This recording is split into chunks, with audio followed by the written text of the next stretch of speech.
अस्सलाम वालेकुम। आज इस लेक्चर में हम Oedipus as a tragic hero इस क्वेश्चन को डील करेंगे और यहाँ पे हम इम्पॉर्टेंट कोटेशंस भी देखेंगे।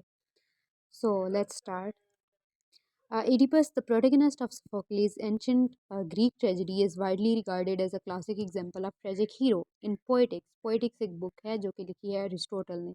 In poetics, Aristotle analyzed Greek tragedies and identified the key elements that made them effective. He believed that a tragic hero, अब उसका क्या यकीन था कि एक tragic hero में क्या क्या होना ज़रूरी है? He must be a man of noble character, not preeminently virtuous and just, but who falls into misery through some errors. मतलब उसमें उसकी नोबल बर्थ भी हो, उसके अंदर हमाशिया हो, हमाशिया का मतलब एक ट्रेजिक एरर होता है। And his fall should be the result of peripeteia and the discovery should be accompanied by reversal of fortune. तो ये सारी चीज़ें हम वन बाय वन देखेंगे। First of all we would see nobility. अब Oedipus का सबको पता है कि वो एक उस नोबल बर्थ थी उसकी। Oedipus is a noble character being the king of Thebes. His noble character makes his downfall even more tragic. इसमें हम इम्पॉर्टेंट कोट्स देखते हैं जो उसके अंदर ड्रामा के अंदर यूज़ हुई हुई हैं। आई ईडिपस, मैं एडिपस, कौन सा वाला Oedipus? Whose name is known afar, जिसका नाम दूर दूर तक जाना जाता है। तो ये जाहिर करता है कि वो कितना नोबल था। I will find the truth no matter the cost, मतलब इसे कोई परवाह नहीं है, ये सच जान के ही रहेगा, क्योंकि ऑब्वियसली वो एक नोबल कैरेक्टर है तो वो किसी भी कीमत पे सच जान के रहेगा। तो ये दो कोट्स उसकी नोबिलिटी को जाहिर करती हैं। देन वी वुड सी हमाशिया। अब हमाशिया क्या है? हमाशिया ट्रेजिक फ्लॉ है। और इडिपस का ट्रेजिक फ्लॉ क्या था? इसका एक्सेसिव प्राइड था and lack of self awareness. His refusal to listen to others, वो दूसरों की नहीं सुनना चाहता था। And his determination to uncover the truth ultimately lead to his downfall. वो क्या कहता है कि I have done these things and I am guilty, मतलब वो कहता है कि मैं ये सारा कुछ जान के ही रहूँगा चाहे जो भी हो जाए। फिर आता है पेरपेशिया या reversal of Fortune. Reversal of Fortune क्या है कि जब इडिपस की ज़िंदगी में एक ड्रामेटिक टर्न कब आता है? जब वो डिस्कवर करता है अपने अपने पास्ट के बारे में। He learns that he had fulfilled the prophecy by killing his father and marrying his mother. This reversal of fortune is classic element of tragedy.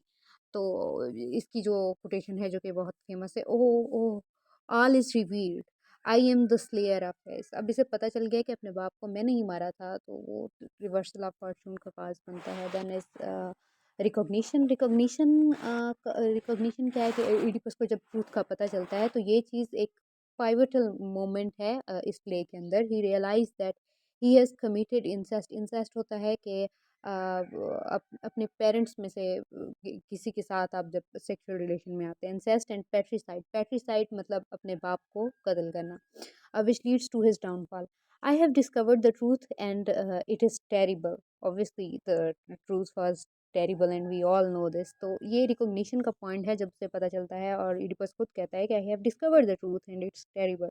I am the son of the king and I have killed him. तो इसे वो सारा कुछ recognise होता है। Then catharsis है। Obviously जब audience ये सारा देख रही है तो ऑडियंस का कैथारसिस हो रहा है।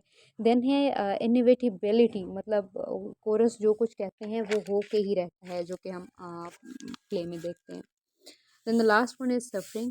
Oedipus suffers greatly. हम देखते हैं कि एक ज़ाहिर है वो ट्रेजिक हीरो है, तो हम उसकी सफरिंग को भी देखेंगे ना। तो हम देखते हैं कि Oedipus suffers greatly both physically and emotionally. He blinds himself and is forced to live in exile separated from his family and kingdom. My life is ruined and I am undone. ये Oedipus खुद कहता है, line number 1190।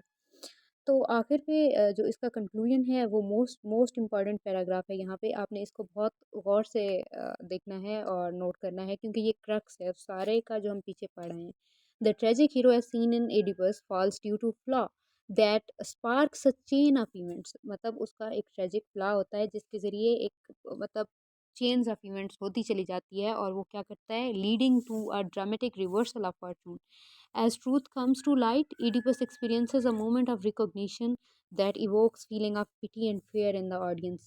Leading to catharsis. अब देखिए हम सारी चीज़ें देखते आ रहे हैं। पहले हमने क्या देखा, एडिपस के ट्रेजिक फ्लॉ की बात की है दूसरी लाइन में, तीसरी लाइन में हमने रिवर्सल ऑफ फॉर्च्यून की बात की है, चौथी लाइन में हमने रिकॉग्निशन की बात की है, पांचवी लाइन में हमने कैथारसिस की बात करी। तो सारे पॉइंट्स को हम यहाँ पे एज अ होल बता रहे हैं। एडिपस नोबल कैरेक्टर, अब नोबिलिटी की बात हो रही है। Oedipus noble character makes his downfall all the more tragic, highlighting the inevitability of his fate. Ultimately, अब आखिरी पॉइंट ये है कि ultimately his suffering serves as a reminder of human vulnerability, कि हम कितने vulnerable हैं, and the powerlessness of mortals. Mortals मतलब हम इंसानों की पावरलेसनेस को शो करता है अगेंस्ट फेट। मतलब हम फेट के आगे मजबूर हैं, जो लिखा है वो हो के ही रहना है, चाहे इंसान जो भी कर ले।